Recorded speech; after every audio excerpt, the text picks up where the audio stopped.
नमस्कार मित्रांनो, नवरी मिळे हिटलरला या मालिकेच्या नवीन प्रोमोमध्ये आपल्याला पाहायला मिळणार आहे. आजी येजे आणि लीलाला बोलावून घेतात. त्या दोघांनाही म्हणतात, आबिराम, लीला, मला तुम्हा दोघांना सुखी झालेलं बघायचंय. आत्ताच बघा ना, एवढं मोठं संकट श्वेताच्या रूपाने आपल्या घरी आलं होतं, पण देवाच्या कृपेने सगळं ठीक झालं. आता श्वेताला वेळेत आपल्या घरातून काढलं म्हणून पुढचा अनर्थ टळला. म्हणून मला असं वाटतंय दोघांनी सोबत जा आणि देवाचं दर्शन घ्या. आजीची इच्छा म्हणून येजे जायला तयार होतो. लीलाला खूप आनंद होतो. तर इकडे सरू लक्ष्मी दोघीही बोलत असतात.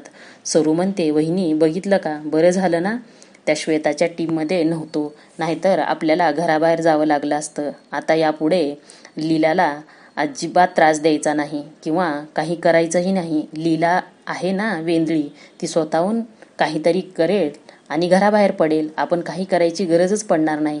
लक्ष्मी म्हणते, हो सरू, तू जे म्हणतेस ना अगदी पटतंय. ही लीला आपल्यापेक्षा 4 पावलं पुढं आहे आणि तसंही आपण काही करायची गरजच नाही. ती स्वतःहून वेंदळेपणा करून घराबाहेर पडेलच ना, मग तेव्हा बघता येईल मजा. आपण नको काही करायला. दोघेही असंच विचार करत असतात. तर दुसऱ्या दिवशी येजे लीला देवाचं दर्शन घ्यायला बाहेर पडतात. देवाचं दर्शन घेत असताना खूप गर्दी वाढलेली असते. येजेला कोणाचा तरी फोन येतो.